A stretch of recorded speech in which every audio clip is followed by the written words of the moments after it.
बन, लोटी बन, खाना बन, खाना बन, रोटी बन, लाई बन, रोटी बन, खाना बन.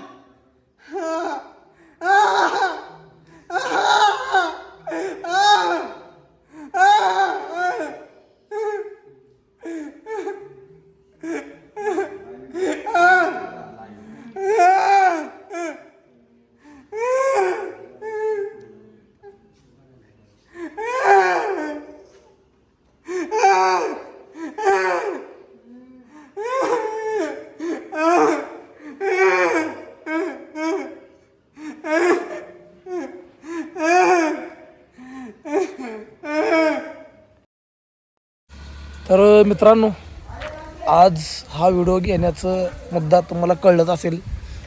काल रात्री 1-2 वाजता एक पोस्ट मी शेअर केली होती की आजपासनं आपला लाईव्ह होणार नाही. आणि मित्रांनो, मागील सर्व लाईव्ह मी त्या ठिकाणी डिलीट केलेले आहेत. मागचा कुठलाच लाईव्ह आता तुम्हाला इथून पुढे यूट्यूबला दिसणार नाही. मित्रांनो, आजपर्यंत समाजकार्य करत असताना बऱ्याच अडचणी आल्या, बरेच अडथळे आले. कुठल्याही अडचणीला अडथळ्याला न जुमानता आजपर्यंत आपण समाजकार्य करत राहिलो. कारण येतात संकट वाटेला या हिशोबाने आपण चालत राहिलो. तर मित्रांनो, आजपासून आपलं लाईव्ह का होणार नाही याचं कारण मी तुम्हाला अगोदर सांगतो. मित्रांनो, आजपर्यंत मला येणारे धमकीचे फोन असतील, मला होणारा त्रास असेल, मी सहन केला. तो माझ्यापर्यंत होता म्हणून मी सहन केला. तर तो त्रास ना माझ्या घरच्यांपर्यंत होता, ना माझ्या फॅमिलीपर्यंत होता, ना कुठं होता. पण मित्रांनो, शेवटी तो फोन, तो कॉल माझ्या घरापर्यंत जाऊन पोचला.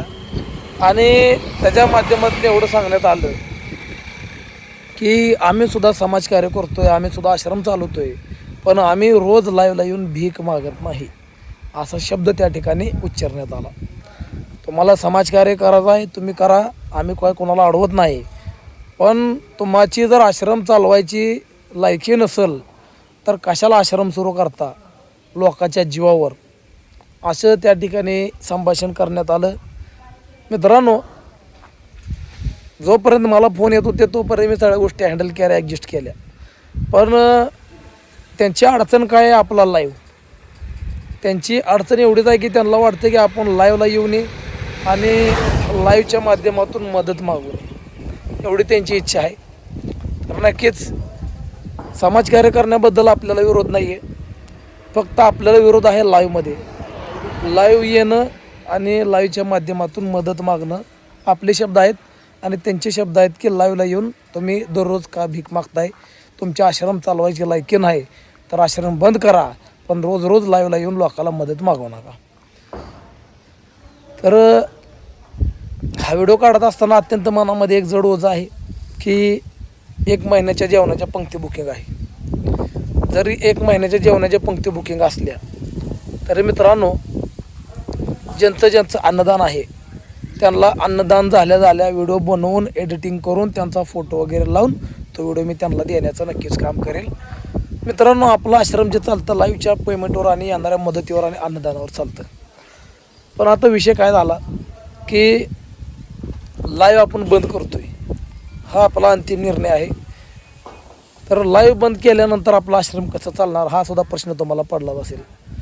मित्रांनो, एवढं सांगतो की सकाळी नाश्ता असतो आश्रममध्ये, दुपारी जेवण असतं, संध्याकाळी जेवण असतं. सकाळी नाश्त्याला 1500 रुपये लागतात, दुपारच्या जेवणाला 2500 लागतात, संध्याकाळच्या जेवणाला 2500 रुपये लागतात. तरी ज्यांना कोणालाही आश्रममध्ये जेवणाची पंगत द्यायची असेल त्यांनी नक्कीच द्या. ज्यांना कोणाला पंगत द्यायची असेल नक्कीच द्या. तुम्हाला तुमचं अन्नदान व्हिडिओच्या माध्यमातून तुमच्या भेटीला येईल. आणि तो अन्नदानाचा व्हिडिओ फेसबुक मार्फत इंस्टाग्राम मार्फत जर तुम्हाला व्हायरल करायचं असेल तर त्या ठिकाणी व्हायरल करून ते तुम्हाला देऊ. आणि ज्यांना फक्त त्यांच्या व्हॉट्सअपपुरतं मर्यादित पाहिजे त्यांना आपण ते व्हॉट्सअपला सुद्धा नक्कीच देऊया. तर मित्रांनो, आजपर्यंत धमक्या आल्या, फोन आल्या, आपण अवॉइड केल्या, पण शेवटी धमकी येते कोणाची हा प्रश्नचिन्ह माझ्या डोळ्यापुढं आहे. तर धमकी येते जे लोक आपल्या समाजकार्याला विरोध करतात. आता विरोध करणारे कोण हा प्रश्नचिन्ह पहिलं उभा राहतो. विरोध करणारे सर्वप्रथम आपले वैरी असतील, जळणारे असतील. दुसरी गोष्ट, आपण सतत एका वाक्यावर बोलतो की महाराष्ट्रातील पहिलं अनाथाश्रम, ज्या ठिकाणी आपण रोडवरील निराधार, अनाथ, बेघर, बेवारस, मनोरुग्ण, अंध, अपंग, मतिमंद सांभाळतो. तर मित्रांनो, हे सर्व माणसं सांभाळत असताना आपल्या महाराष्ट्रामध्ये बरेच असे बोगस अनाथाश्रम आहेत, बोगस वृद्धाश्रम आहेत, जी फक्त पैशापुरतं काम करतात. म्हणजे घरातल्या नातेवाईकांनी तो माणूस आणून द्यायचा आणि महिन्याला त्याला 5-10 हजारची पावती फाडायची. अशा लोकांसाठी महाराष्ट्रभर काम होतं. त्याला एक उद्योग म्हणतात, धंदा म्हणतात.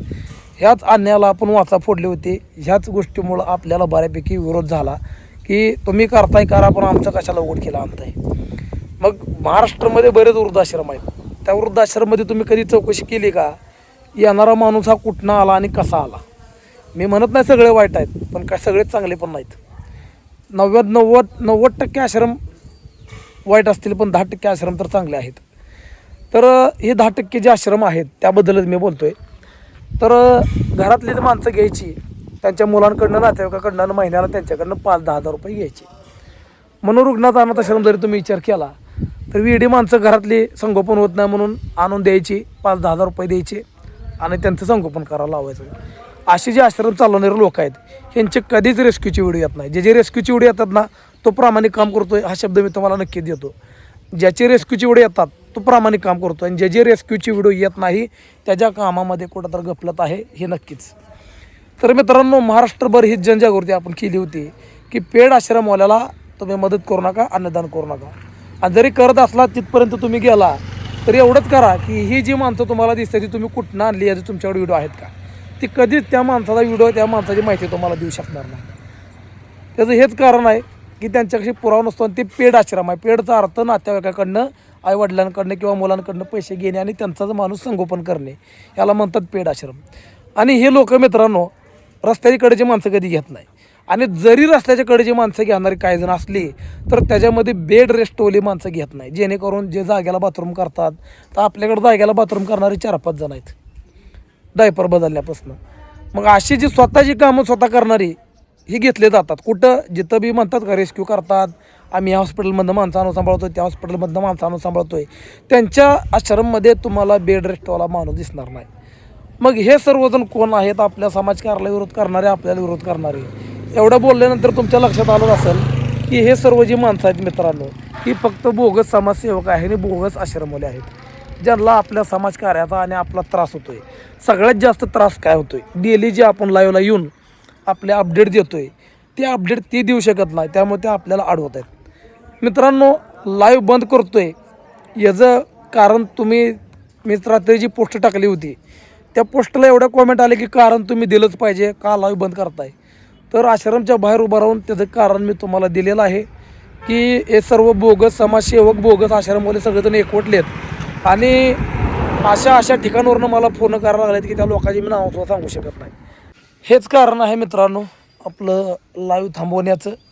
तर मित्रांनो, सगळ्या आश्रममधील सदस्यांना या ठिकाणी आपण एक सूचना देतो आहे. जे आपले बांधव आहेत ज्यांना डेली लाईव्हमध्ये यायची सवय आहे, धना असेल, रामपाल असेल, नागराज असेल, कोंडे असेल, या सर्वांची कॉमेडी तुम्हाला जर लाईव्हच्या माध्यमातून जरी बघायला नाही मिळली तर व्हिडिओच्या माध्यमातून मी दाखवायचा नक्कीच प्रयत्न करेल. तर मित्रांनो, हेच ते कारण होतं की आपण जी तुम्हाला आता सर्व माहिती दिली की आपल्याला जो विरोध होतो आहे तो विरोध माझ्यापर्यंत मला मान्य होता. मला त्रास द्या, मला फोन करा, शिवीगाळ करा, लाईव्हमध्ये या, लाईव्हमध्ये शिव्या द्या, कॉमेंट करा, मला काय फरक पडत नव्हता. पण ह्या जर गोष्टी माझ्या घरापर्यंत जाऊन पोचल्या तर त्या ठिकाणी मला कुठेतरी माघार घ्यावंच लागणार आहे. कारण त्यांचं मत आहे तू समाजकार्य कर, तुला काय करायचं कर, पण डेली लाईव्हमध्ये येऊन तुझं दुखणं मांडू नको आणि तुझं दुखणं मांडून लोकांना मदत मागू नको. आणि रोजचं मडं आणि त्याला कोण रडं असं त्यांचा शब्द होता. तर नक्कीच तुमच्यासाठी मनामध्ये आदर आहे. जास्त काय न बोलता त्या ठिकाणी कुणाचं नाव मला जाहीर करावं नाही, हा मॅटर मला जास्त वाढवायचा नाही, हा विषय मला इथंच थांबवायचा आहे. पण मित्रांनो, इथून पुढं मी तुमचं दररोज लाईव्हच्या माध्यमातून मनोरंजन करू शकणार नाही. या गोष्टीचं एक मनामध्ये दुःख आहे, खेद आहे. आणि ज्यांचं ऑलरेडी अन्नदान बुकिंग आहे, ज्यांचं अन्नदान पुढच्या महिन्यात आहेत, त्यांना एवढे शब्द देतो, सकाळच्या नाश्त्याचा व्हिडिओ असेल, दुपारच्या जेवणाचा व्हिडिओ असेल, संध्याकाळी जेवणाचा व्हिडिओ असेल, तुमचं ज्यांचं अन्नदान आहे त्याच्या नावानं फोटो लावून बॅकग्राऊंड म्युझिक लावून व्हॉइस ओव्हर करून छान असा व्हिडिओ तुम्हाला बनवून द्यायचा मी प्रयत्न करेल. पण लाईव्हला आपल्याला इथून पुढे येता येणार नाही. तर तुम्ही म्हणताल एवढ्या ह्याच्या अगोदर धमकी आल्या तुम्ही कधी लाईव्ह बंद केलं नाही तर आता काय करताय. तर आता मित्रांनो गोष्ट माझ्या घरच्यांपर्यंत जाऊन पोचली. घरच्या नंबरला फोन यायला लागले. त्यानंतर घरी सांगण्यात यायला लागलं आम्हाला सगळं माहीत आहे.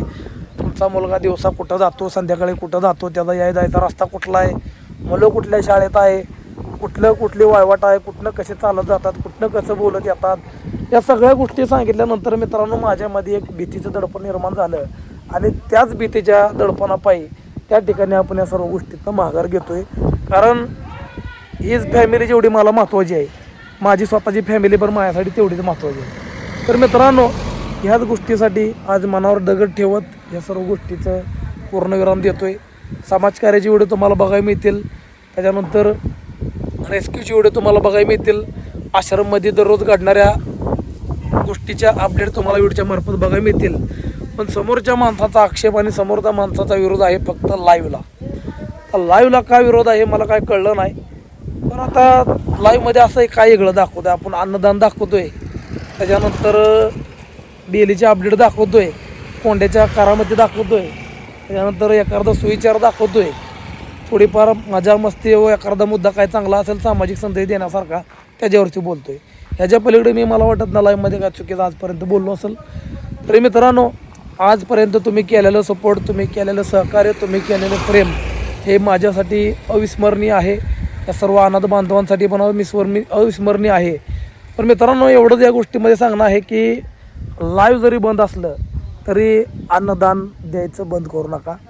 तुमचं अन्नदान देऊन तुम्हाला योग्य तो व्हिडिओ बनवून आम्ही देऊ. फक्त लाईव्ह बंद होतोय म्हणून अन्नदान बंद करू नका. अन्नदान द्या. आपला आश्रम जे चालतं यूट्यूबच्या पेमेंटवर, तुमच्या मदतीवर आणि अन्नदानावर. सकाळचा नाश्ता असेल, दुपारचं जेवण असेल, संध्याकाळचं जेवण असेल, याच्यावरती आपण नक्कीच त्या ठिकाणी व्हिडिओ तुम्हाला बनवून देऊ. पण काय कारणास्तव अशा गोष्टीमुळं लाईव्ह आपण थांबवतोय. त्यामुळे एक दिलगिरी व्यक्त करतो, खेद व्यक्त करतो. लाईव्हच्या माध्यमातून आपली शेवटची भेट आहे, व्हिडिओच्या माध्यमातून म्हणजे लाईव्हच्या माध्यमातून. पण आत गेल्यानंतर मी सर्व बांधवांना सांगणार आहे, कोणापासून काय लपवणार नाही, सगळ्यांना सांगणार आहे की आपण आता लाईव्ह बंद करतोय. तर त्यांचे रिॲक्शन काय येतील मला माहीत नाही. पण सर्व अनाथ जरी असले तर त्यांना तेवढं कळतं आहे की आपल्याला व्हिडिओ ज्यावेळेस दुपारचं जेवण आपण देतो तेव्हा आपण व्हिडिओ काढतो आणि रात्रीचं जेवण जेव्हा देतो तेव्हा लाईव्ह सुरू असतं. मग त्यांना ही गोष्ट माहीत होऊन गेलेली आहे की दररोज चांगलं जेवण आपल्याला मिळतं आणि जेवण चांगलं मिळत असताना आपलं व्हिडिओ म्हणजे कॅमेरा असा मोबाईल पुढं धरला जातो. ह्याचा अर्थ त्यांच्या मनात एक गोष्ट बिनलेली आहे की कॅमेरा चालू झाला किंवा आपल्या पुढं एखादी गोष्ट निर्माण झाली की आपल्याला एक आनंदाचा क्षण भेटणार आहे हे त्यांना माहीत होऊन गेलेलं असतं. कारण सकाळी जेवताना व्हिडिओ शूट असतो, पुढच्या अन्नदानाला व्हिडिओ द्यायचा असतो, दुपारी जेवताना कॅमेरा चालू असतो, दुपारच्या अन्नदानाला व्हिडिओ द्यायचा असतो, संध्याकाळी जेवताना अन्नदानाचा व्हिडिओ असतो. मग त्या भावनेच्या भरात त्यांना एक सवय लागून गेली व्हिडिओ पुढे यायची, कॅमेरा पुढे यायची. रामपाल असेल, सर्वजण असतील, तर त्यांची जी सवय आहे मित्रांनो ती सवय मला मोडावं लागलं. ती सवय मोडण्यासाठी मला खूप जड जाणार आहे. एवढंच नाही मित्रांनो, 24 तास आपल्या आश्रममध्ये कॅमेरा चालू आहे, एक नाही तर 8 कॅमेरा आहे. प्रत्येक गोष्टीचे अपडेट आपल्याकडे आहे. तर चला वेळ न घालवता सर्व आश्रमच्या सदस्यांची भेट घेऊ, त्यांचं मत काय येते बघू आणि त्यांचं मत काय येते बघून या लाईव्हचा किंवा हा व्हिडिओचा या ठिकाणी थांबवतोय. पण समाजकार्याच्या व्हिडिओचे अपडेट मी तुम्हाला नक्कीच देत राहील. तर चला आतमध्ये जाऊन बाकी तशी बघू.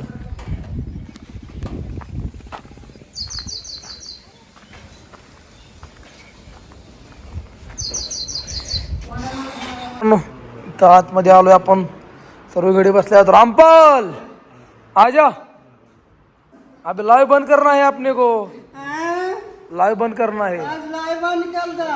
हा रेंजला इकडं उठवेपर्यंत बघा. आता जे बोललेलो तुम्हाला बेड रेस्टोरची माणसं आशा इथं झोपली आहे. आशा या ठिकाणी अब्दुल भाई बेड रेस्टचा माणूस आहे, डायपर तुम्हाला दिसत असेल. या ठिकाणी बिट्टू सिंग पूर्ण आदू माणूस आहे, हा सुद्धा व्यक्ती डायपरवर आहे. त्याच्यानंतर खोटं बोलायचं काही संबंधच नाही. नागराज असेल, याचा डायपर तुम्हाला वरच दिसत असेल. नागराज, नागराज लाईव्ह बंद करायचं बरं का, आता व्हिडिओ बंद नको का, नको का नको का नको नको बंद करायला बर चालते हा आपण काय तर निर्णय घेऊ हा तर नागराज म्हणते लाईव्ह बंद करू नका संतोष बाबू क्या हो गया भाई लाइव बंद करना है वीडियो बंद कर दो करूँ तो आपने को खाना कौन खिलाएगा खाना कौन खिलाएगा तुमको दे दो नाही देगा मित्रांनो अंध आहे याचं सगळं आपल्याला बघावं लागतंय तर अशा प्रकारे सर्व जण या ठिकाणी उभारलेले आहेत आणि या ठिकाणी पाहू शकता तुम्ही दशरथ असेल कोंडे असतील हे सर्वजण या ठिकाणी आहे तर बघू रामपालचं काय रिॲक्शन येतंय बऱ्याच जणाला कळत नाही ज्याला कळतंय त्याला तर सांगू आपलं पंढरपूर अंताश्रम मित्रांनो या ठिकाणी परवा दिवशीच आपण म्हणलेलं की विठू माऊलीनं म्हटलेत की काही झालं तर समाजकार्य थांबवू नको विठू माऊलीला या ठिकाणी शब्द देतो समाजकार्य काय थांबवत नाही पण लाईव्ह नाही थांबवलं तर अडचण निर्माण होईल त्या अडचणीचं निरासन झालं तर नक्कीच आपण भविष्यात प्रयत्न करू पण लाईव्ह थांबवतोय रामपाल लाइव बंद करना पड़ेगा अपने को बंद कर दो लाइव बंद कर दो बंद कर दो लाइव फिर खाना कौन देगा कौन नहीं खाना नहीं कौन नहीं देगा नहीं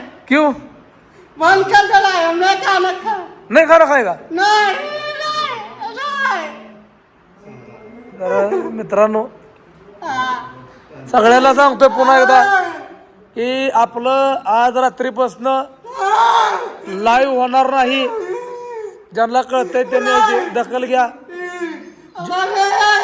नाही करू अच्छा ठीक है नहीं कर लाइव बंद तो फिर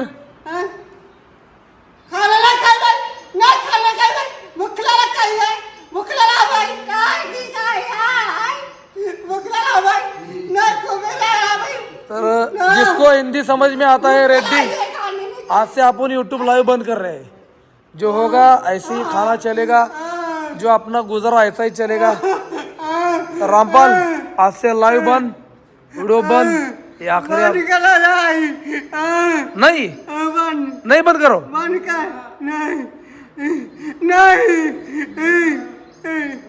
तर चला मित्रांनो लाईव्ह आपण बंद करतोय हे सांगताना अत्यंत मनामध्ये वेदना आहे दुःख आहे पण त्या एक अशा गोष्टीमुळं त्या सगळ्या गोष्टीवरला थांबवतोय मी तर आजपासून लाईव्ह होणार नाही हा व्हिडिओ तुम्ही आज पाहताय आज दिनांक किती आहे